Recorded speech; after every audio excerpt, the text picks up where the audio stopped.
Bonjour à tous et à toutes. Le comité d'organisation de Philbio vous souhaite la bienvenue pour cette séance inaugurale du séminaire de l'année 2023-2024. Donc ce séminaire, il a lieu normalement un vendredi par mois de 14h à 16h. Donc notre planning original a été un petit peu bouleversé par le retour du Covid. Mais aujourd'hui, Agathe, Louis et moi-même sommes ravis d'accueillir pour cette première séance Cécilia Bouillon-Cus, maîtresse de conférences en histoire et philosophie des sciences biologiques et médicales à Sorbonne Université. Ses recherches portent sur la nutrition et le métabolisme comme voie de caractérisation du vivant. Et aujourd'hui, elle nous fait l'honneur de nous présenter ses travaux sur la signification vitale et le rôle stratégique de la nutrition dans la philosophie biologique de Claude Bernard.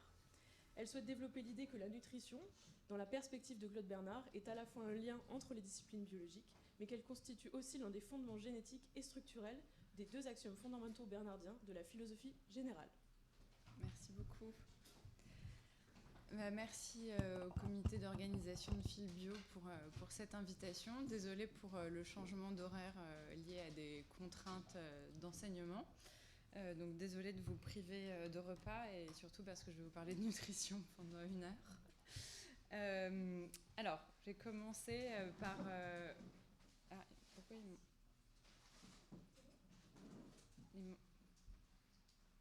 Ok. Ah voilà. Donc... commencer par cette citation de François Jacob dans la logique du vivant, qui dit qu'on n'interroge plus la vie dans les laboratoires, on ne cherche plus à en cerner les contours. Sous-entendu qu'avant lui, avant l'avènement de la biologie moléculaire, c'est bien ce que cherchaient à faire les biologistes, définir la vie.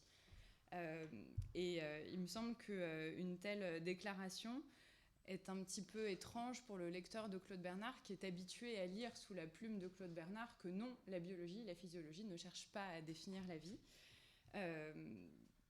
Dans les leçons sur les phénomènes de la vie, par exemple, communs aux végétaux et aux animaux, publiées en 1870, qui est la synthèse finale de sa théorie physiologique, Bernard déclare « Il n'y a pas à définir la vie en physiologie ». Et donc, en d'autres termes, pour Bernard, la définition de la vie, et a fortiori la tentative d'en définir l'essence, est à la fois est inutile à la science des phénomènes de la vie. La question, donc, qu'est-ce que la vie, est étrangère au domaine de la physiologie pour Claude Bernard, et ne devrait pas servir de principe directeur pour l'établissement de sa méthode et la définition de ses orientations futures. Pour Bernard, les définitions sont à la fois inutiles et nuisibles à la physiologie. Elles sont inutiles parce que les définitions scientifiques, comme celles qui sont élaborées en géométrie, pour Bernard, ne s'adressent pas aux choses naturelles, mais sont des outils pragmatiques et conventionnels qui ne peuvent être appliqués qu'à des noms ou des objets créés par l'esprit. En cela, il reprend la définition que donne Pascal dans l'esprit géométrique ou l'art de persuader, de la définition scientifique. Et elles sont par ailleurs nuisibles parce qu'elles conduisent à l'illusion persistante qu'il est possible de donner une définition a priori de la vie, qui renverse en fait la bonne méthode physiologique et conduit à des spéculations métaphysiques vides plutôt qu'à une science expérimentale et solide. Et alors là, Claude Bernard fait toute une liste des mauvaises méthodes, et donc j'en ai cité quelques exemples, Müller, Liebig, Lamarck, Spencer, Treviranus, Cuvier, Tiedemann, Richerand et Bichat sont tous critiqués pour avoir cherché à définir a priori la vie. Et donc, si la physiologie doit être une science autonome, c'est-à-dire à la fois indépendante de la chimie d'une part et de l'anatomie d'autre part, avec ce qu'il appelle les sciences d'observation, c'est-à-dire la morphologie, la zoologie, la botanique, l'autonomie donc de la physiologie, elle ne doit pas s'enraciner dans une définition de la vie, mais dans la détermination expérimentale des phénomènes vitaux. Donc, la physiologie, elle s'intéresse à quoi ? Aux phénomènes vitaux et à leurs causes immédiates. Et dans le langage de Claude Bernard, c'est ce qu'il appelle les conditions physico-chimiques ou le déterminisme des phénomènes. Et c'est ça que l'expérimentateur doit identifier, et c'est là-dessus qu'il peut intervenir. Par exemple, en pratiquant des lésions ou des ablations sur des structures organiques, afin de devenir le maître des phénomènes plutôt que le simple observateur. Et donc, le refus des définitions chez Claude Bernard, à mon sens, est en même temps une affirmation de la spécificité et de la supériorité de la physiologie, qui ne doit pas être simplement contemplative ou explicative, mais bien plutôt expérimentale et conquérante. Et de ce point de vue, le modèle épistémologique de la physiologie pour Claude Bernard, c'est plus celui de la chimie, puisque la chimie peut dominer c'est-à-dire modifier ou créer les phénomènes qu'elle étudie.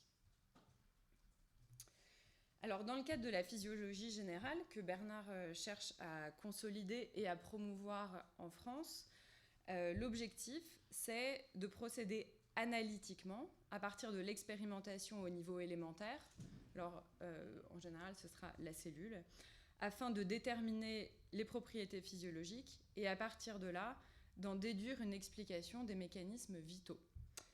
Cette approche, pour Claude Bernard, elle doit donc englober les phénomènes généraux, communs, qui sont indispensables à l'existence de tous les êtres.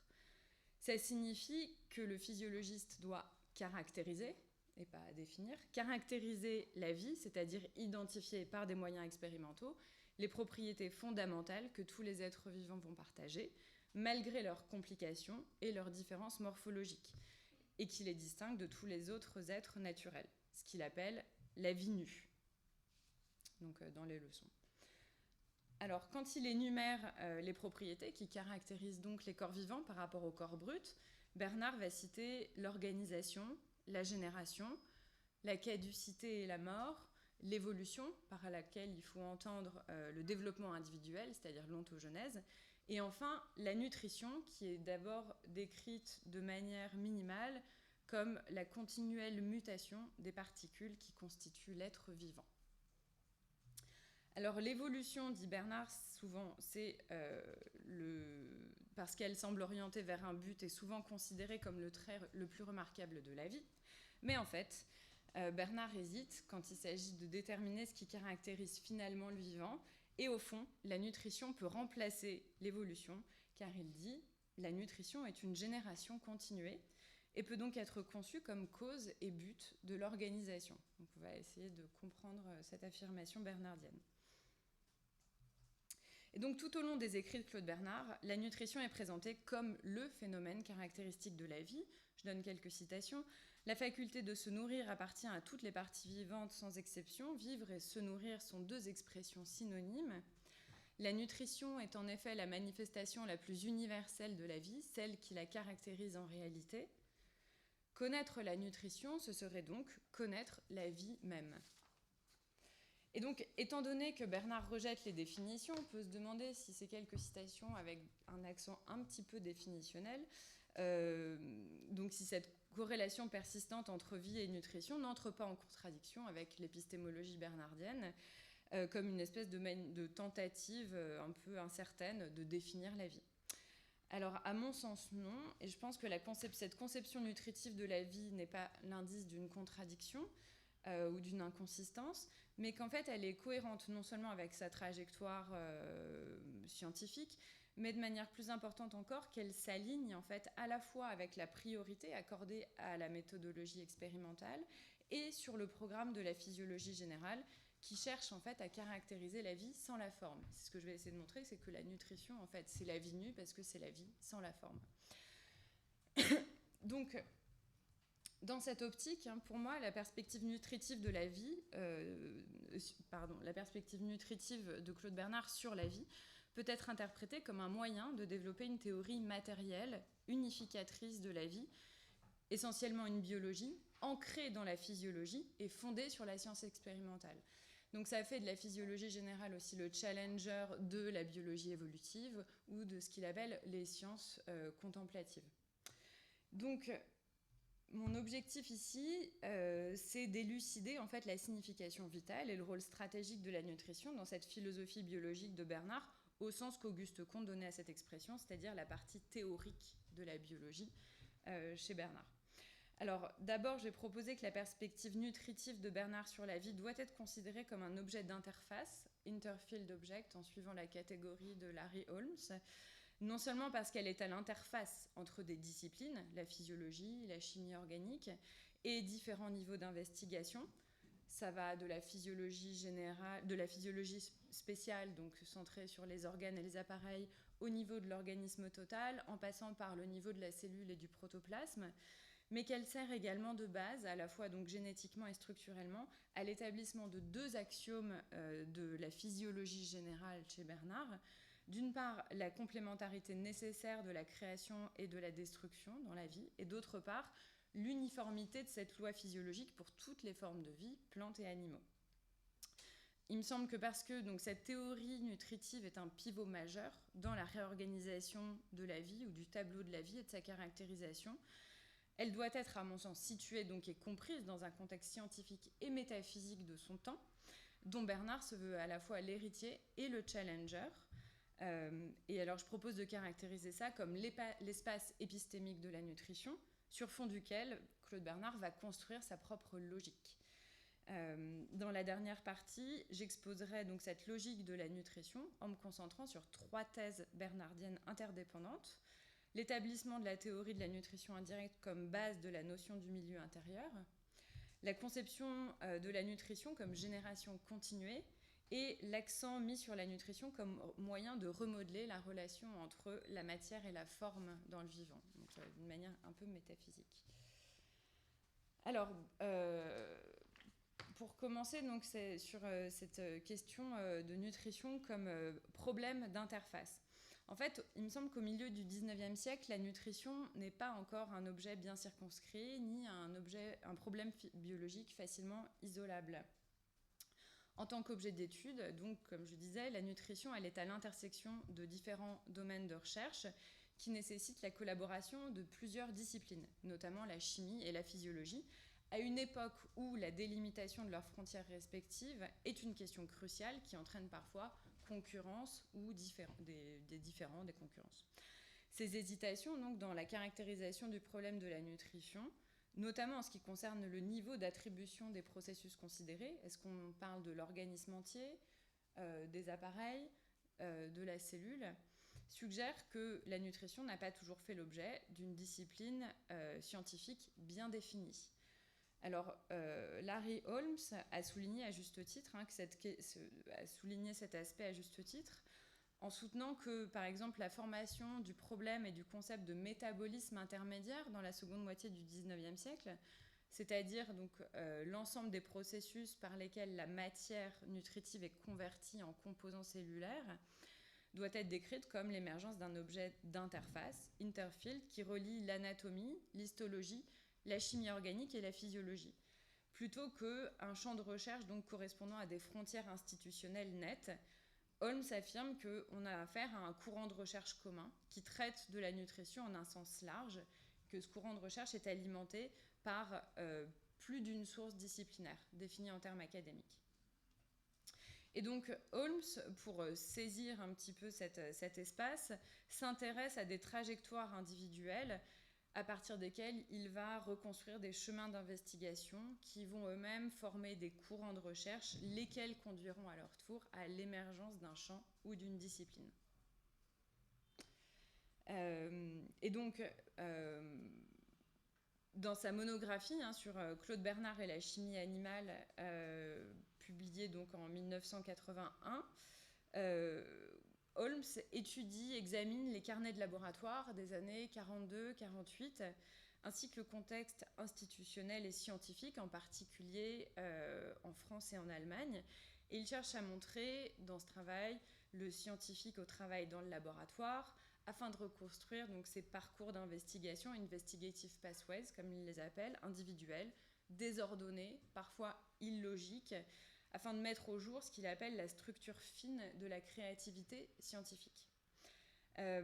Et donc, l'objectif de Holmes dans ce travail, c'est de s'éloigner de la reconstruction que Bernard donne lui-même de sa carrière, à partir du terminus ad quem que représentent les expériences réussies sur le foie, notamment celle de 48.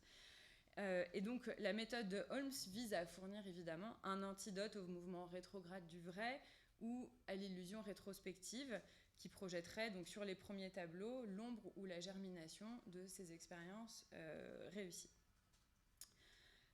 Et donc l'historien doit se prémunir de cette illusion. Au contraire, donc, Holmes cherche à montrer le cheminement erratique de la recherche de Claude Bernard, qui est redoublé en quelque sorte par l'aspect tortueux du livre lui-même, de Holmes lui-même. Il cherche à montrer le rôle de l'inspiration, du hasard, de la spéculation, de l'entêtement, etc. Alors, pour ma part, et justement en raison de cette nature interfield ou d'interface du problème de la nutrition, je propose de m'écarter de la méthode de Holmes, et ce pour 2 raisons. Premièrement, parce que Holmes accorde une importance majeure en fait, au contexte de la découverte. Ça conduit à mettre l'accent sur le désordre de la trajectoire individuelle en négligeant des questions théoriques qui sont, à mon sens, tout aussi importantes pour la conception nutritive de la vie de Bernard. Cette insistance sur le contexte de la découverte, donc à la fois les processus psychologiques et expérimentaux auxquels on accède par les carnets de laboratoire, mais aussi la reconstruction des contextes académiques et disciplinaires, à mon sens, se fait chez Holmes au détriment de l'analyse des concepts. Donc on a, en fait, ici, dans le texte de Holmes, plutôt la nutrition est abordée comme une espèce d'illustration de la trajectoire intellectuelle de Bernard et des relations complexes entre les disciplines, plutôt que comme le pivot de l'analyse ou comme le fil conducteur de la physiologie bernardienne.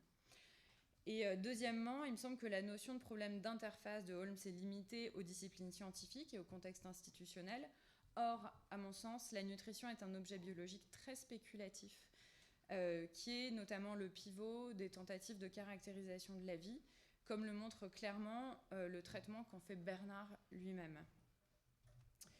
Et donc, sans réduire ces investigations physiologiques et chimiques du problème de la nutrition à un débat sur la définition de la vie, il me semble qu'il serait quand même erroné d'oublier ces considérations métaphysiques et philosophiques. Et il me semble qu'elles n'ont pas été étrangères au développement des théories scientifiques de la nutrition et à leur importance croissante au XVIIIe et au XIXe siècle. Historiquement, donc, on peut soutenir que l'émergence du problème de la nutrition a été longue et progressive, suivant la dynamique qui a gouverné la recherche des lois chimiques de l'organisation vitale et de la transformation des aliments en tissus vivants. Question qui était, par exemple, très discutée au XVIIIe siècle en France, par Venel, Réaumur ou Lavoisier, mais aussi en Italie par Spallanzani ou en Allemagne par Caspar Friedrich Wolff, et qui n'a donc pas émergé brusquement au tournant du XIXe siècle dans la chimie organique. Par ailleurs, pour ma part, j'ai suggéré que ces recherches sur la nutrition ont contribué en fait au XVIIIe siècle à polariser une distinction ontologique entre le vivant et l'inerte ou entre l'organique et l'inorganique. Mais je ne développerai pas ça. Et donc, en réalité, au cours du temps, la nutrition en est venue à désigner un mode de persistance des êtres vivants, c'est-à-dire une persistance non stationnaire ou un tourbillon vital, comme l'écrit Cuvier, qui s'oppose à la persistance des entités inorganiques. Cette façon de caractériser le mode d'être des organismes par la nutrition, c'est-à-dire par leur instabilité moléculaire, le renouvellement dynamique de leur matière et donc la primauté donnée à la destruction dans la manifestation des fonctions vitales, est un vrai leitmotiv philosophique qui est repris par Claude Bernard dès le début de sa carrière, enfin le début. En tout cas, dès 1854, il écrit par exemple « Il y a dans la nutrition un mouvement incessant et rapide qu'on ne retrouve pas à l'état contenu dans les êtres inorganiques, tandis qu'un tissu se nourrit incessamment aux dépens des substances qu'il puise dans son milieu, en même temps il se dénourrit, il perd de sa substance dans son fonctionnement incessant. Nutrition entraîne dénutrition, ces deux choses sont en rapport direct l'une avec l'autre. Plus une fibre perd par suite de son fonctionnement, plus elle doit prendre pour rétablir l'équilibre. Cet échange est d'autant plus rapide que les manifestations de la vie sont plus actives. » Et donc, la nutrition, en fait, relie des débats physiologiques sur l'assimilation, par exemple le problème de la nutrition des herbivores après les théories après la caractérisation chimique des animaux comme machines à combustion par Lavoisier. Donc ça relie des débats physiologiques sur l'assimilation, des questions socio-économiques, comment nourrir les malades et les pauvres avec des aliments nutritifs et bon marché, ce qui ouvre à ce qu'on a appelé la commission de la gélatine dans les années 1830. Mais ça mêle aussi des réflexions philosophiques sur la corrélation entre l'organisation et la désorganisation dans les êtres vivants. Et donc, au carrefour de ces différents problèmes, la nutrition est devenue un sujet de recherche et de théorisation intensif au XIXe siècle, qui suscite à la fois des collaborations et des compétitions entre physiologistes, chimistes et industries agroalimentaires naissantes. Donc, ma conception de la dimension de problème d'interface, interfield de problème, est plus souple que celle de Holmes, puisqu'elle englobe la théorisation philosophique également. Et donc je propose que cette dimension d'interface du problème de la nutrition au milieu du 19e siècle façonne en fait un espace épistémique, et j'emprunte ce terme à Müller-Villeux et Reinberger. Dans leur étude sur l'hérédité, ils affirment que plutôt que de considérer le passage de la génération à l'hérédité comme une succession d'épistémés discontinues, comme l'a fait Jacob par exemple, ils s'intéressent à saisir, dans un cadre culturel vaste, des processus qui ont convergé vers la constitution d'un espace épistémique que Galton abordait avec sa théorie de l'hérédité. Et cela a au moins deux conséquences. Premièrement, que cette histoire se concentre sur des processus hétérogènes qui englobent entre autres des questions philosophiques. Et deuxièmement, qu'il faut passer à un cadre conceptuel de longue durée. Alors, sur fond donc, de cet espace épistémique, Claude Bernard propose des reconstructions. Donc lui va s'efforcer d'établir des ruptures dans l'ordre de la succession des théories en adoptant une espèce d'attitude agonistique afin de se situer lui-même dans cet espace. Donc dans l'espace de l'espace, si je puis dire, c'est-à-dire l'espace horizontal, Claude Bernard esquisse une géographie européenne de la concurrence nationale entre des centres de recherche. Donc par exemple, dans le rapport sur les progrès de la physiologie de 1867, il essaye d'inciter à combler le retard de la France en matière d'équipement, de laboratoire et de distinction disciplinaire nette entre l'anatomie et la physiologie. Et il ne supporte pas en fait le retard paradoxal de la France par rapport à ses voisins, donc l'Angleterre, l'Allemagne, la Russie. Bon. Plus intéressant, dans le temps, Bernard cherche à établir une généalogie ou une filiation de la physiologie. Il cherche des fondateurs en identifiant les principes, les méthodes et les problèmes particuliers de sa discipline. Donc à la fois dans le rapport de 1867 et dans les leçons de 1878, ces deux textes donc, s'attardent sur les progrès de la physiologie et son histoire, qui sont jugés à partir du présent. Donc l'histoire de la physiologie, dans cette perspective, est convoquée pour être mesurée à l'aune du présent et n'a de valeur que dans la mesure où elle peut être dépassée. Il s'agit bien sûr d'un usage négatif de l'histoire, situer le présent à l'aune d'un passé dépassé, qui permet à Claude Bernard de mettre en valeur ses propres réalisations dans une épistémologie bachelardienne, puisqu'on ne peut connaître qu'à l'aune des savoirs anciens, en rectifiant des erreurs dont la vitalité impose d'autant plus de les dépasser. Donc la tâche du scientifique historien, ici, consiste à enregistrer ces erreurs les plus persistantes, et sous l'apparente continuité de la science, cela permet à Claude Bernard d'identifier des lignes de rupture et des séparations entre la science sanctionnée et la science périmée. Et donc, quand Claude Bernard cite ses sources dans le domaine de la nutrition, c'est surtout pour s'en démarquer et jamais pour s'inscrire dans une filiation positive. Cet usage conflictuel et normatif de l'histoire vise à esquisser, comme le dit Annie Petit, une théorie historicisée de la vérité progressiste. Et donc, si la nutrition est un problème d'interface et peut être étudiée comme un espace épistémique, il me semble que Claude Bernard lui donne une logique, ou essaye d'établir une logique à l'intérieur de cet espace, en établissant des dichotomies conceptuelles nettes et en durcissant des ruptures épistémologiques. Donc, l'unité contre les dualismes, j'y reviendrai, le processus contre la statique, l'épigenèse contre la préformation. Alors, dans la perspective qui est la mienne ici, il s'agit surtout d'élucider la notion de nutrition de Claude Bernard dans cette acception normative, qui est celle qu'il lui donne, c'est-à-dire de partir des reconstructions théoriques de Claude Bernard lui-même, qui visent précisément à élaborer une telle logique de la nutrition sur fond d'un espace épistémique qu'il renverse. Donc une théorie de la nutrition qui devra s'opposer point par point à la fois à la théorie de la nutrition directe des chimistes et aux théories vitalistes de la nutrition, qui prennent soit la forme du maintien d'un équilibre face aux forces physico-chimiques, soit la forme d'une force vitale active responsable des synthèses organiques. Et donc, alors que la nutrition, avant Claude Bernard, était considérée comme directe, renvoyée, disons, à l'établissement d'une statique chimique, investissait une conception préformationniste de la nutrition, j'expliquerai ce point, et impliquait une vision ontologique qui opposait la passivité des animaux à l'activité des plantes comme laboratoire de synthèse, une complémentarité donc, qui peut être pensée comme celle de l'analyse, la mort, et de la synthèse, la vie. Bernard va proposer une théorie de la nutrition indirecte qui établit la solidarité de la destruction organique, de l'analyse et de la création organique, de la synthèse, comme l'étant d'une processualité cyclique telle qu'elle se déroule dans les processus constitutifs du milieu intérieur, dans toutes les formes de vie. Donc, renverser le tableau du vivant, donc s'opposer d'abord au dualisme chimique et à l'aliénation de la vie.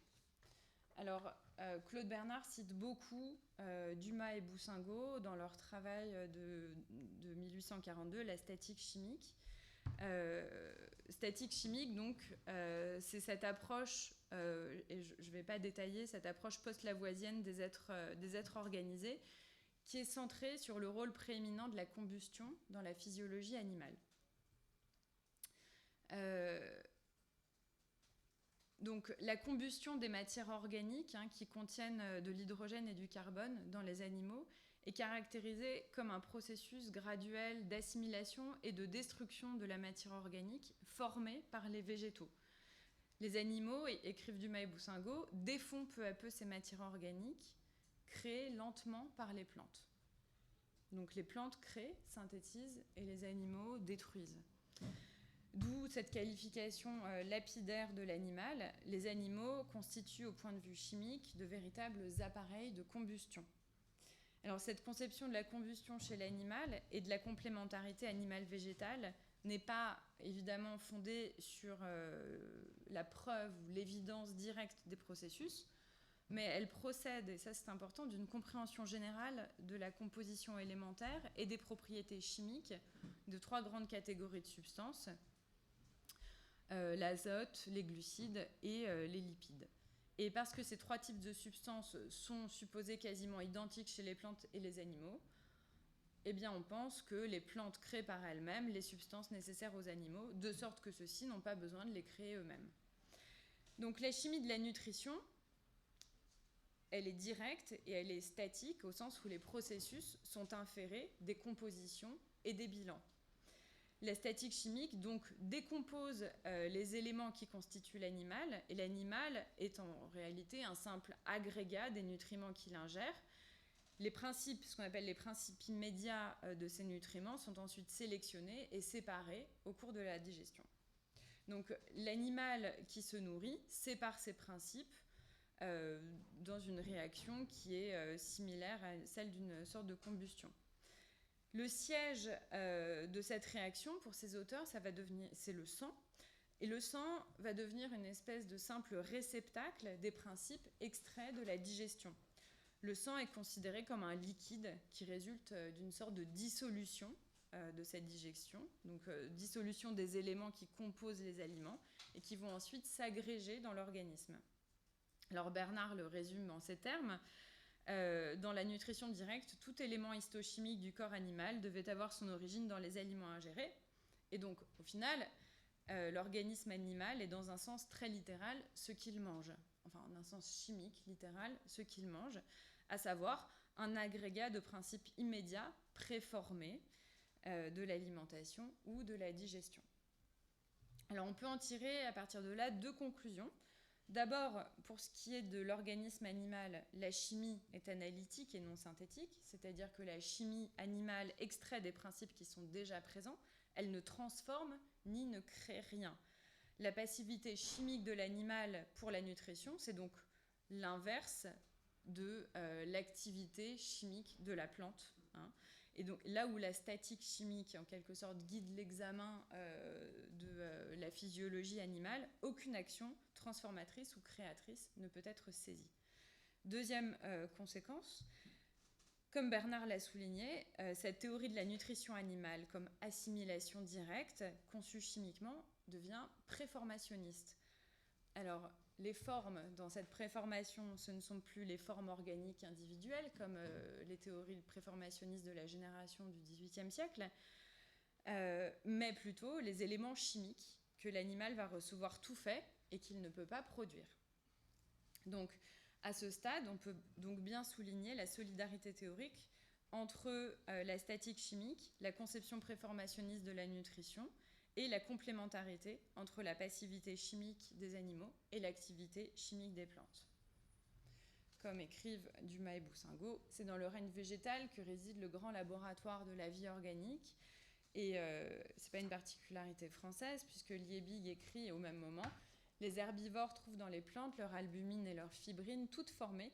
Ils se nourrissent de la viande, du sang et du caséum, le fromage, que leur fournissent les plantes, tandis que leur propre chair sert de nourriture aux carnivores. » Et donc ce dualisme chimique, comme le qualifie Bernard, il appelle ça un dualisme chimique, en quelque sorte aliène la vie organique à elle-même, divise la vie organique en deux, c'est-à-dire qu'elle dissocie les opérations de la vie sur la base de cette division chimique de la nature.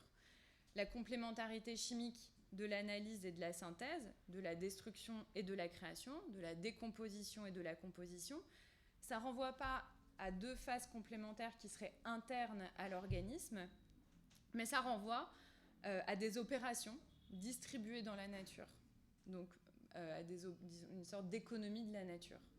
La chimie organique donc, considère l'animal comme le lieu d'une autodestruction continuée, plutôt que d'une autocombustion, mais cette autodestruction, elle ne renvoie pas à un conflit intérieur ou à une complémentarité nécessaire de processus contradictoires, mais plutôt à une répartition harmonieuse du travail chimique dans la nature. Le conflit chimique, donc en quelque sorte, s'extériorise de l'animal à mesure que la vie organique se dissocie d'elle-même, se coupe en deux, et que l'organisation de l'animal se résout dans celle de la plante. Le dualisme chimique, donc, ne peut pas penser la vie, comme le dit Bernard, mais seulement des demi-vies, une vie coupée en deux.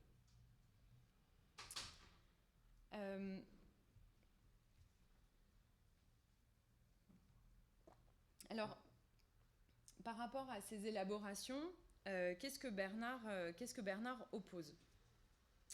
Donc, dans son expérience célèbre du foie lavé, telle qu'elle est relatée dans le compte-rendu des séances de l'Académie des sciences de 1855, Claude Bernard dit qu'il cherche à pénétrer le mécanisme intime de la production du sucre chez l'animal et à établir la réalité de la fonction glycogénique du foie, c'est-à-dire établir la réalité de la production des principes immédiats chez l'animal.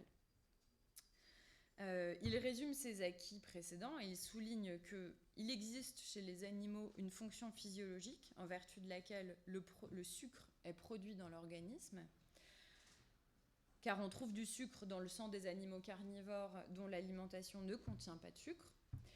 Et deuxièmement, cette fonction glycogénique, elle doit être localisée dans le foie, point central d'où part le sucre pour se répandre dans l'organisme. Alors l'expérience du foie lavé, elle s'inscrit dans une série de travaux initiés en 1847 sur le diabète et l'origine du sucre dans l'économie animale. Le point de départ de Bernard, c'est qu'autrefois on considérait que le sucre, la présence de sucre dans le sang avait une origine nécessairement alimentaire, et que donc le sucre normal ou pathologique était nécessairement lié à l'alimentation. Bernard souligne que ces expériences montrent que le sucre sanguin est indépendant de l'alimentation, que sa présence est un fait normal qui coïncide avec la santé et que donc la disparition du sucre dans le sang ne survient qu'avec l'arrêt de la nutrition. Il dit de sorte qu'au lieu d'admettre comme mes prédécesseurs que le sucre sanguin était un fait pathologique ou accidentel, j'ai montré que la proposition inverse était vraie et que c'était l'absence du sucre dans le sang qui constituait le fait anormal. Donc, dans un mouvement un peu caractéristique de la physiologie bernardienne où le normal et le pathologique deviennent des degrés d'une même fonction plutôt que des ensembles ontologiquement séparés, le diabète est donc redéfini comme un cas particulier de nutrition ou plutôt comme une exagération ou un désordre de la nutrition. Mais qu'en est-il donc de la nutrition normale que Bernard cherche à étudier à partir de la production des substances sucrées ? Alors, dans son essai de l'origine du sucre dans l'économie animale, Bernard relate ses expériences qu'il effectue sur des chiens qu'il sacrifie. Le protocole est le suivant, je le résume. Des chiens sont nourris avec du sucre, de l'amidon, de la viande ou ont jeûné pendant 2 jours. Et dans tous les cas, on retrouve du sucre dans le sang. Le sucre ne peut donc pas être le résultat d'une absorption directe des aliments, contrairement à la thèse des partisans de la nutrition directe. Donc, il faut chercher la source du sucre à l'intérieur de l'animal. Donc, que fait Bernard ? Il va prélever des échantillons de sang dans la veine porte, située entre le foie et les intestins, dans les cavités cardiaques de chiens qui n'ont pas été nourris avec de l'avoine ou du sucre, et aussi dans le chyle du canal thoracique. Donc, Bernard constate que le sucre est abondant dans la veine porte, rare dans le sang du cœur et inexistant dans le chyle et les canaux alimentaires. La question devient donc d'où vient le sucre de la veine porte quand il n'y en a pas dans les intestins. Donc, encore une fois, nouveau sacrifice. Bernard sacrifie un chien au plus près de la digestion en sectionnant le bulbe rachidien. Il ouvre la cavité abdominale et place des ligatures, premièrement sur les branches veineuses émanant de l'intestin grêle non loin de l'intestin, deuxièmement sur la veine à quelques centimètres de la rate, troisièmement sur les branches veineuses sortant du pancréas, quatrièmement sur le tronc de la veine porte avant son entrée dans le foie. Et donc là, il trouve des quantités énormes de sucre dans le sang qui remontent du foie, donc dans les veines hépatiques, vers les vaisseaux de la veine porte. Conclusion, il est évident devant ces faits que cette loi, que les animaux ne créent aucun principe immédiat mais ne font que détruire ceux qui leur sont fournis par les végétaux, doit cesser d'être vraie, puisqu'en effet les animaux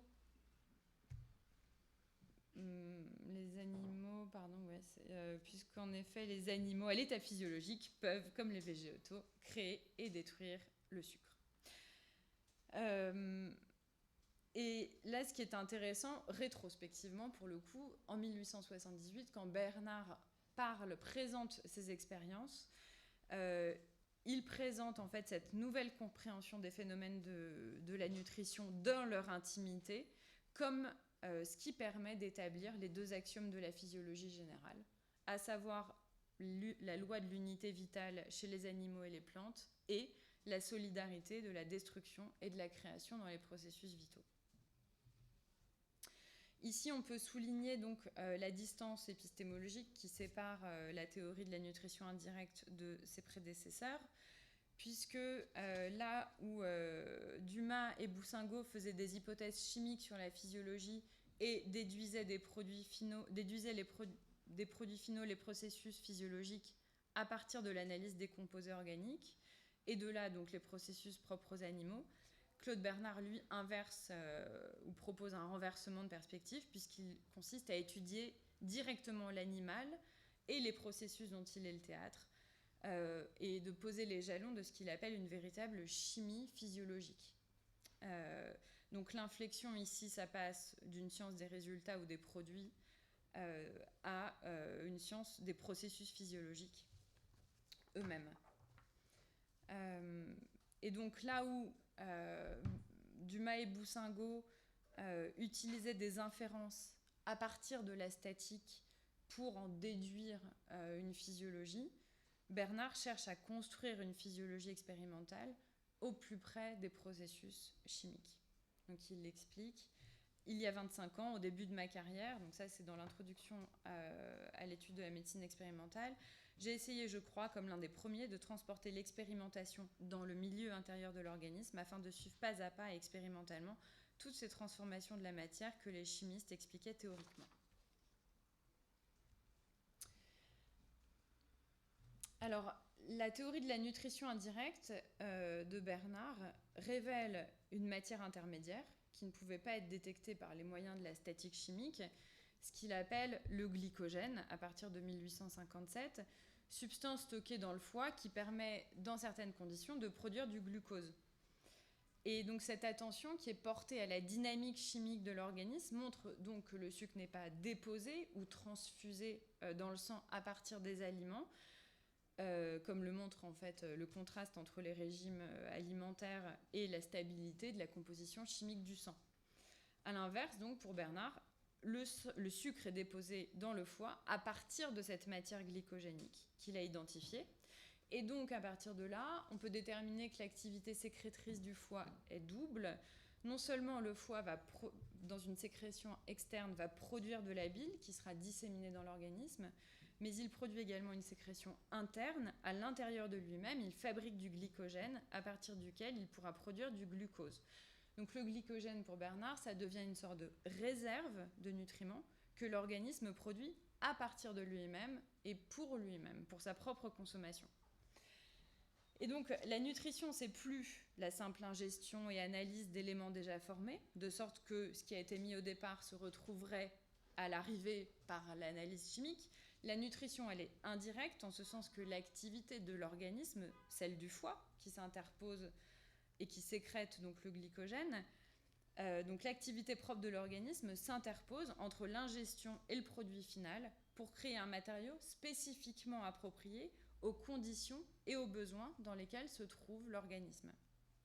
Et donc, un renversement très caractéristique de Claude Bernard, dans la mesure où la nutrition est indirecte, l'être vivant est caractérisé physiologiquement et pas chimiquement comme autophage.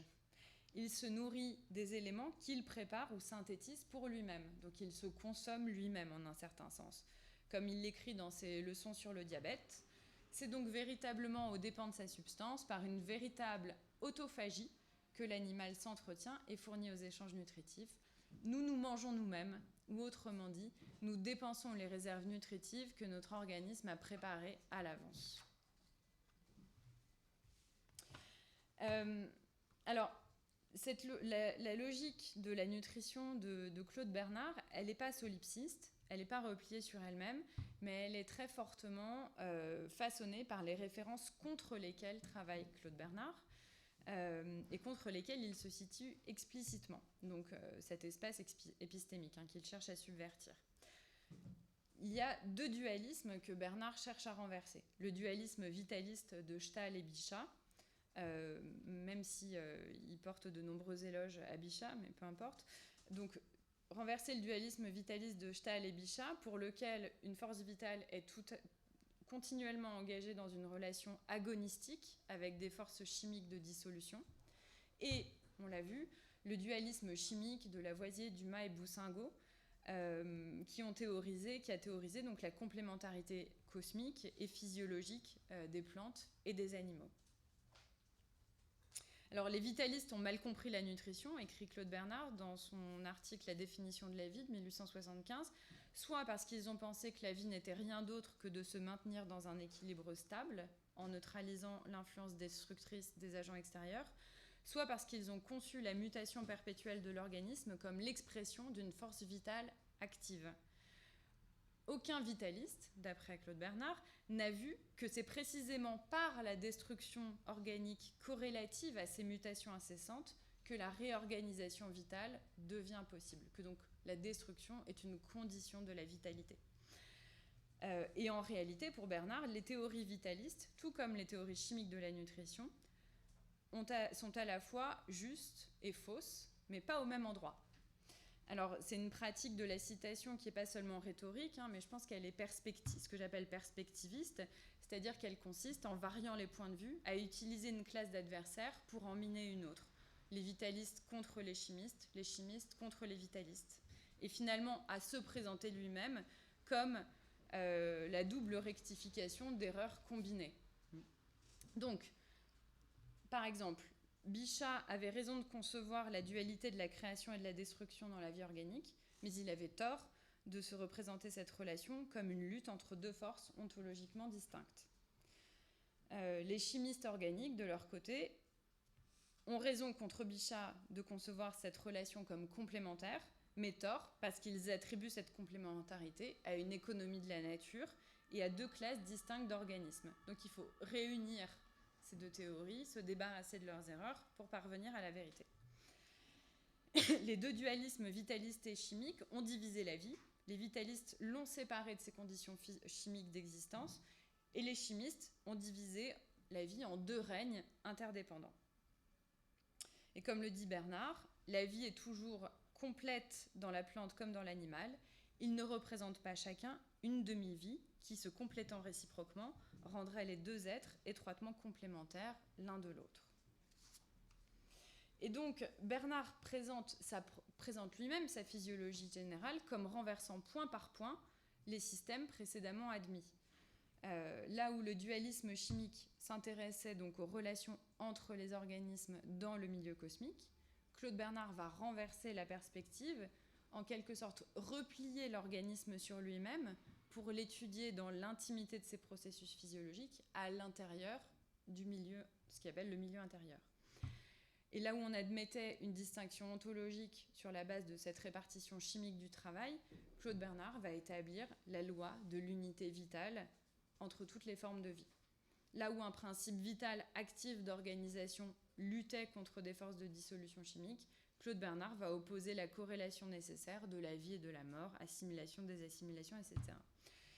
Et donc, ainsi, on peut assembler comme ça les pièces de la théorie physiologique de Bernard, parce que la compréhension de la vérité physiologique de la nutrition consiste en même temps toujours à renverser ces 2 dualismes, ces 2 demi-vérités qui ne peuvent penser que des demi-vies. D'une part, donc, toujours l'antagonisme de la vie et de la chimie, et d'autre part, le dualisme chimique. Et donc, la résolution du problème physiologique de la nutrition, pour Bernard, implique de saisir dans son ordre, c'est-à-dire de renverser la perspective qui était celle du chimiste, sans pour autant violer les lois de la chimie. Donc ne plus se centrer sur les relations entre les êtres dans le milieu cosmique, mais en quelque sorte replier l'organisme sur lui-même pour pénétrer dans l'intimité des phénomènes. Alors, pour finir, je voudrais cartographier quelques éléments, à mon sens 3 thèses interdépendantes de la physiologie générale de Bernard, fondées sur la nutrition. Le premier élément, c'est la nature nutritive du milieu intérieur. Donc, c'est bien connu, je ne vais pas trop m'attarder dessus, mais Claude Bernard a présenté son concept de milieu intérieur comme une de ses contributions majeures à la physiologie. Et ce sur quoi je voudrais insister ici, c'est la solidarité de la notion de milieu intérieur avec l'affirmation que la nutrition est le signe général de la vie. La nutrition, parce qu'elle est indirecte pour Claude Bernard, en fait, signale l'existence du milieu intérieur. Et elle permet aussi de mieux préciser la signification du milieu intérieur. Donc, dans les nombreuses présentations que Claude Bernard fait du concept, le milieu intérieur est caractérisé comme un ensemble de liquides, sang, lymphe, etc., dans lesquels les cellules qui sont immergées à l'intérieur baignent, et ce milieu intérieur amortit les variations ou tamponne les variations de l'environnement, de telle sorte que les cellules vont rester dans des gammes de valeurs faibles de leurs paramètres environnementaux. Donc il y a une constitution chimique du milieu intérieur dans certains paramètres de température, de pression, qui vont permettre cette stabilité pour assurer la vie cellulaire. Donc il écrit à partir de 1854, donc assez tôt, en un mot, si on suppose une molécule organique vivante, isolée, accessible aux matières alimentaires qui doivent être prises par elle pour l'entretien de ses fonctions, on comprend que cette molécule puisse vivre dans ce milieu. Mais si on arrive donc à l'individu complexe, où existe un grand nombre de molécules, il est impossible qu'elles soient toutes en rapport avec l'extérieur. Il faut donc, pour qu'elles soient en rapport avec le milieu, un artifice. Cet artifice, c'est la circulation, le sang et ce milieu. L'idée ici, c'est donc que la relation de l'intérieur de l'organisme avec l'environnement est indirecte.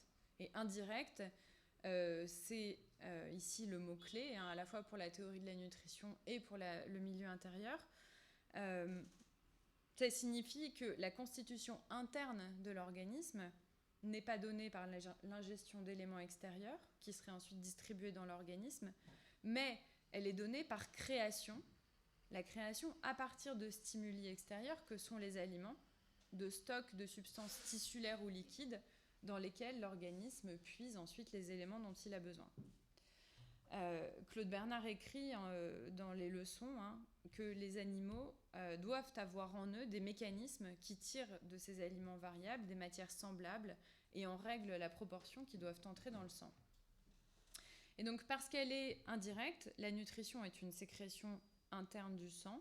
Elle synthétise les principes immédiats qui entrent dans sa constitution, indépendamment des substances alimentaires. Donc le sang n'est plus la dissolution des éléments, il n'est plus le résultat de la transfusion directe des principes immédiats, mais il devient un produit de sécrétion, un réservoir organique, il dit une sorte d'atmosphère physiologique. Et cette idée était déjà avancée en 1854 quand il écrit « Donc le sang doit être considéré comme un milieu contenant toutes les substances nécessaires à l'entretien de la vie et les mettant en contact avec tous les éléments vivants, donc les cellules, ainsi ou disons les éléments histologiques. Ainsi, voilà une propriété qui est la première, la plus importante de toutes et que l'on doit tout d'abord constater, la nutrition. » Alors, la notion de glycogène illustre cette idée que l'organisme n'est pas dépendant des aléas de l'apport de glucose. Il n'est pas, dit Bernard, à la merci des moindres caprices et des nécessités de l'alimentation. Il possède une élasticité chimique qui est sa sauvegarde. Donc l'organisme crée un apport continu et stable de glucose à partir de ses processus internes. Et évidemment, ça dépasse le cas du glycogène. Il écrit « L'animal crée de la graisse au lieu de la trouver toute formée. Le chien ne s'engraisse pas du suif du mouton, il fait de la graisse de chien. » Et ça dépasse même le cas de la nutrition, puisque ça s'applique aussi à la respiration. Il écrit « Il en est de même de la combustion respiratoire, elle n'est nulle part directe. » Donc c'est plus la combustion respiratoire qui est le modèle de la nutrition, c'est la nutrition qui devient le phénomène physiologique fondamental à partir duquel peuvent être modélisées toutes les autres fonctions physiologiques. Et donc, le milieu intérieur, ce n'est pas seulement un ensemble de liquides, mais c'est d'abord l'effet d'un processus de constitution continue d'un environnement par le biais de processus chimiques qui découplent la dynamique interne de l'organisme de l'environnement.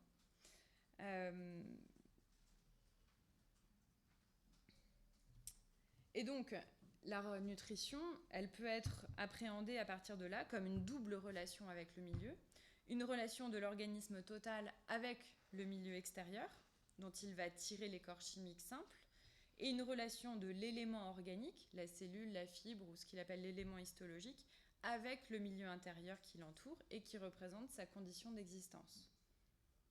Et à son tour, cette dualité de relations se distribue en deux séries de processus. D'une part, ce que Bernard appelle la synthèse chimique des principes immédiats, qui forment le pabulum de la vie, à partir des substrats fournis par le milieu extérieur, et d'autre part, la synthèse morphologique ou la formation des tissus, qui se manifeste par exemple par l'utilisation de glycogène dans la constitution des tissus au cours du développement embryogénique. Donc parce qu'elle est indirecte, la nutrition renvoie à l'activité intermédiaire, enfin l'activité d'une entité intermédiaire qui est en relation avec le milieu intérieur. Il s'agit de la cellule. Et plus précisément, le noyau de la cellule qui, pour Bernard, est responsable des élaborations synthétiques des principes immédiats.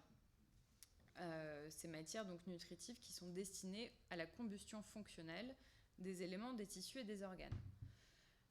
Et le corollaire de cette conception du milieu intérieur, c'est une redéfinition de la téléologie, puisque la téléologie n'est plus externe aux organismes, comme le supposaient donc les partisans de l'alimentation directe et du dualisme chimique. S'il doit y avoir une téléologie de la vie, dans un cadre déterministe, bien sûr, qui est celui de Claude Bernard, cette téléologie est à l'intérieur de l'organisme lui-même. L'organisme n'est pas en vue d'autre chose que lui-même, il est totalement en vue de lui-même, et ceci est prouvé par l'existence du milieu intérieur. Donc, cette citation très fameuse de 1878, « La loi de la finalité organique est dans chaque être en particulier et non hors de lui. L'organisme vivant est fait pour lui-même, il a ses propres lois intrinsèques, il travaille pour lui et non pour d'autres. il n'y a rien dans la loi de l'évolution de l'herbe qui implique qu'elle doit être broutée par l'herbivore, etc. Le sucre formé dans la betterave n'est pas non plus destiné à entretenir la combustion respiratoire des animaux qui s'en nourrissent. Il est destiné à être consommé par la betterave elle-même dans la seconde année de sa végétation.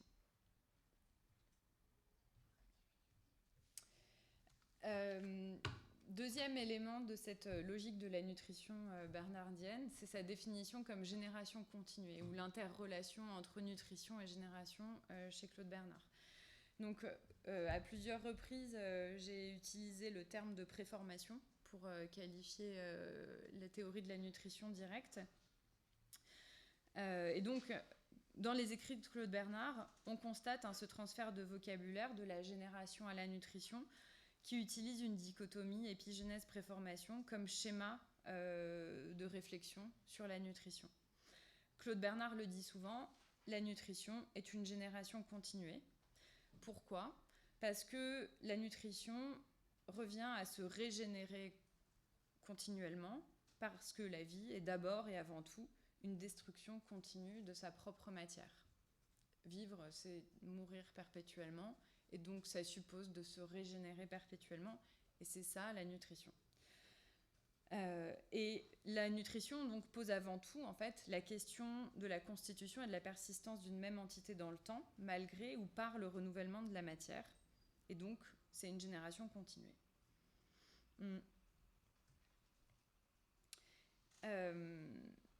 Et donc, à partir de cette, de cette relation, pour Bernard, il est logiquement impossible de distinguer nutrition et génération dans la vie organique. Il le dit, continuer à vivre, c'est se régénérer.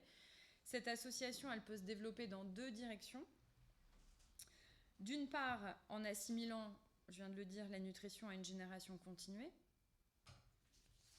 Et d'autre part, en fournissant un modèle nutritif pour l'embryogenèse et l'hérédité, puisqu'il y a continuité entre le produit de la digestion, la croissance ou l'entretien de l'organisme et l'élaboration des produits séminaux.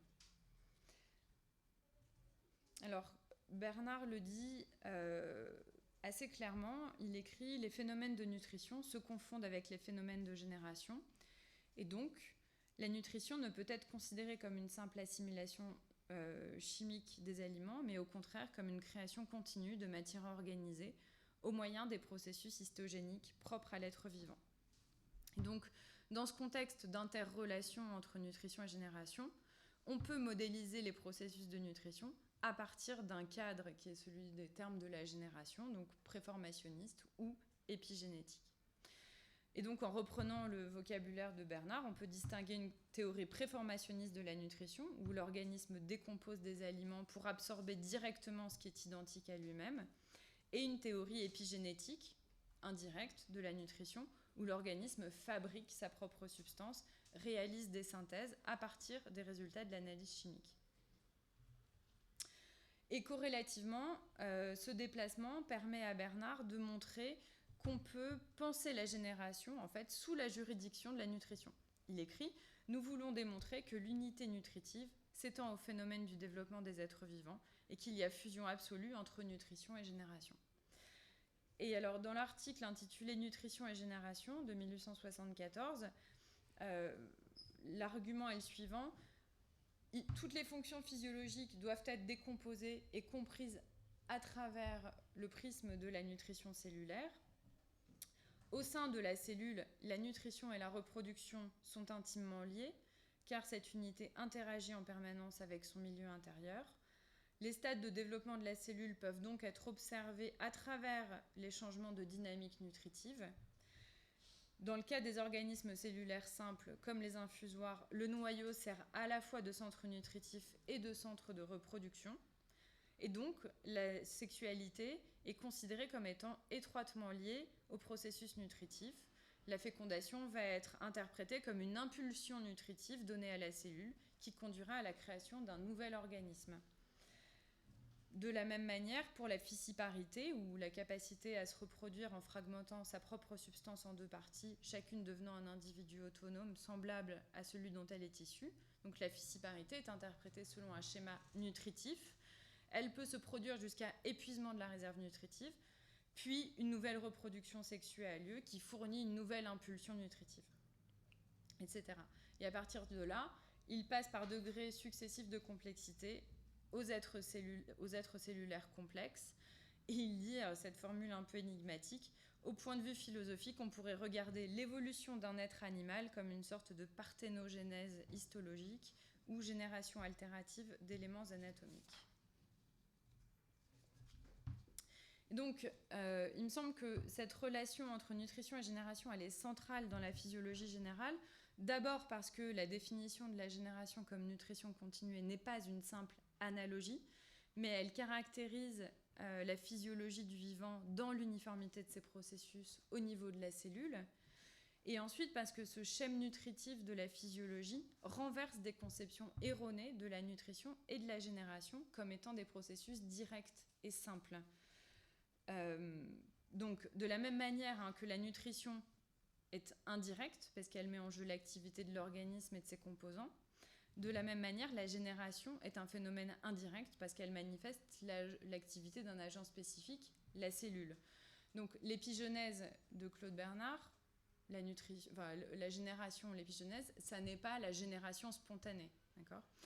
Ils disent que nous voulons prouver, c'est que cet agent organisateur... ce que nous ferons, c'est que cet agent organisateur, dont la nécessité pour l'évolution morphologique d'un être est incontestable, est tout aussi indispensable pour son évolution chimique, c'est-à-dire pour l'évolution des principes immédiats. De même que la théorie de la nutrition animale, donc directe, qui faisait passer des éléments chimiques inchangés d'un corps à l'autre, est fausse. De la même manière, la génération spontanée, qui fait dériver l'organique de l'inorganique, est fausse. Dans les deux cas, c'est l'activité médiatrice et organisatrice de la cellule qui s'interpose.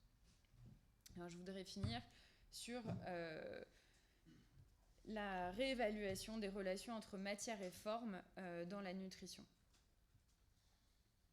Donc, dernière distinction conceptuelle, c'est la séparation, donc c'est ce que j'appelle la démorphologisation de la physiologie chez Claude Bernard, la séparation de la physiologie et de la morphologie à travers la nutrition, qui est notamment basée sur la séparation que Bernard fait entre la digestion et la nutrition. Parce que la digestion est un mécanisme qui est responsable de l'acheminement des aliments à l'organisme, alors que la nutrition n'est pas localisée. Elle renvoie à une série de processus de transformation qui ont lieu dans les fluides, les tissus et les organes et la cellule. Donc la digestion se produit par intermittence, alors que la nutrition est un processus continu. Claude Bernard écrit la nutrition et la digestion se séparent complètement. Et donc s'il faut un appareil digestif pour digérer, la nutrition, elle, à l'inverse, elle peut être commune aux plantes et aux animaux, oui, et elle mobilise des processus physiologiques qui sont universels. Donc la nutrition, c'est une, comme j'ai dit, mutation continue des particules qui constituent l'être vivant. C'est donc un changement constant et diffus. Elle ne dépend pas d'appareils et d'organes et elle est donc au départ impossible à localiser. Enfin, elle semble impossible à localiser. Donc l'étude de la nutrition doit être décentralisée. Elle devient donc le lieu où la physiologie se démorphologise progressivement en une physiologie générale. Et donc, c'est pourquoi le physiologiste doit mettre de côté la morphologie. Au point de vue de la physiologie, écrit Bernard, nous ne considérons pas seulement les fonctions différentielles des êtres vivants entre eux, qui ne sont pas absolument nécessaires à la vie, nous considérons au contraire les phénomènes généraux et communs. Qu'importe qu'un être vivant ait des organes ou des appareils plus ou moins complexes, etc., tout cela n'est pas absolument nécessaire à la vie. Les êtres inférieurs vivent sans ces appareils qui ne sont que l'apanage des organismes de luxe, organisations de luxe. L'étude des êtres inférieurs est particulièrement utile pour la physiologie générale, car chez eux, la vie existe, pour ainsi dire, à l'état de nudité. Elle se réduit à la nutrition, destruction et création vitale. Donc, pour étudier la nutrition, il ne suffit pas de s'intéresser, de scruter l'activité des organes et des tissus, il faut scruter la vie dans sa nudité, et donc s'intéresser au niveau élémentaire de la cellule. Cette dualité de la nutrition entre les appareils, les organes et la cellule, elle était reconnue par Claude Bernard déjà en 1854 quand il écrit « La nutrition est souvent employée d'une manière générale pour examiner soit la faculté qu'ont les êtres vivants de se nourrir eux-mêmes, mais on peut aussi s'en servir pour désigner la faculté de la molécule organique elle-même, pour croître. » Donc, la nutrition, c'est donc cette rénovation moléculaire constante avec ces deux aspects de destruction et de synthèse, et elle se dédouble ou s'approfondit au niveau cellulaire, là où doit travailler la physiologie générale pour comprendre donc, ces phénomènes dans leur intimité. Et d'autant plus que Claude Bernard soutient une théorie de l'organisme comme république de cellules.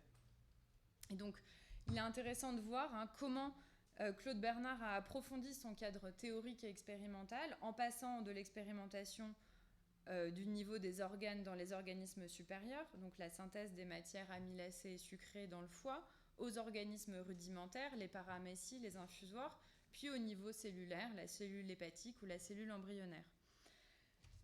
Donc cette complémentarité chimique de la destruction et de la synthèse, elle s'opère au niveau cellulaire. Et donc à ce moment-là, l'organisme peut devenir l'objet d'une physiologie générale parce que l'analyse de la nutrition a révélé l'universalité de ces phénomènes processuels dans tous les êtres vivants et parce que la nutrition est le signe de l'activité vitale elle-même au niveau élémentaire de la cellule.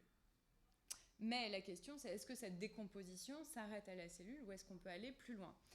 Et dans les leçons sur les phénomènes communs, sur les phénomènes de la vie communs végétaux aux animaux, Claude Bernard pousse plus loin encore ce processus de démorphologisation de la physiologie en reconstruisant la physiologie générale dans le cadre de la théorie du protoplasme, donc en se débarrassant des dernières formes de morphologie en quelque sorte.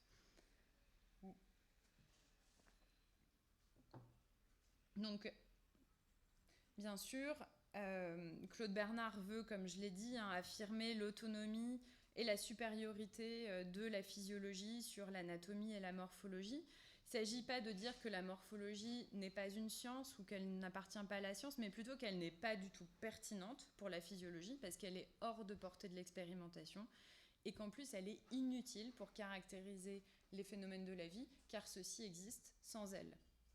Donc, le développement de la perspective nutritive de Bernard sur la vie au niveau du protoplasme est stratégique puisque ça lui permet de se débarrasser des derniers oripeaux de morphologie. La physiologie va se concentrer sur la matière vitale plutôt que sur la forme, non seulement parce qu'on ne peut pas expérimenter la forme en physiologie, donc ça je ne développerai pas, mais surtout parce qu'en fait la forme n'est pas une propriété nécessaire de la vie. La vie existe sans la forme, donc l'unité de base pour la physiologie, ce n'est pas la cellule, qui est déjà un organisme complexe, mais le protoplasme, ou la base physique de la vie, comme le dit Huxley en 1868. Qu'est-ce que c'est le protoplasme ? Cette matière vivante amorphe qui est caractérisée par sa constitution chimique seule, donc sans aucune forme, active, agissante, donc caractérisée par son activité nutritive. Claude Bernard reprend les analyses de Huxley et de Haeckel sur le protoplasme, il les extrait en quelque sorte de leur contexte évolutif et reformule la théorie du protoplasme dans le langage de la physiologie, c'est-à-dire centré sur l'activité nutritive de la matière vitale. Et cela permet à Claude Bernard d'articuler différemment la relation entre la forme et la matière chez les êtres vivants, d'un point de vue qu'on pourrait dire métabolique, c'est-à-dire de réévaluer la distinction entre une faculté évolutive directrice morphologique, qui conférait au vivant sa distinction ou sa forme, et un métabolisme qui assurait simplement le maintien continu de cette forme dans le changement de la matière. Bernard écrit « C'est à tort que l'on a voulu séparer la nutrition qui maintient du développement qui augmente et tend ajoute. » Et donc l'adoption de la théorie protoplasmique implique que la priorité soit donnée à la nutrition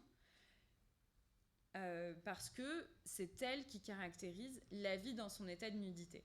La vie, contrairement à la pensée d'Aristote, est indépendante de toute forme déterminée qui devient, donc la forme ne devient qu'une complication secondaire ou un épiphénomène. Donc là, on a un renversement important de la hiérarchie traditionnelle entre matière et forme dans la vie. Voilà. Alors, ce que j'ai voulu montrer ici, c'est que la perspective de Bernard sur la vie n'est pas seulement cohérente avec sa trajectoire expérimentale, mais plus important encore, qu'elle s'aligne avec la priorité accordée à la méthode expérimentale et avec le programme de physiologie générale qui caractérise la vie sans la forme. Dans cette optique, la conception nutritive de la vie de Bernard, à mon sens, peut être interprétée comme le moyen de développer une théorie matérielle et unificatrice de la vie, donc une biologie, ancrée dans la physiologie et fondée sur la science expérimentale. Et il me semble que ce faisant, Bernard cherche 3 objectifs, ou les atteint, je ne sais pas. D'une part, il affirme la supériorité de la physiologie comme science expérimentale et conquérante sur les sciences contemplatives. D'autre part, il se positionne comme le challenger ou l'égal d'autres théories de l'unité matérielle de la vie, comme la théorie cellulaire ou la théorie de l'évolution, qu'il ne nomme même pas.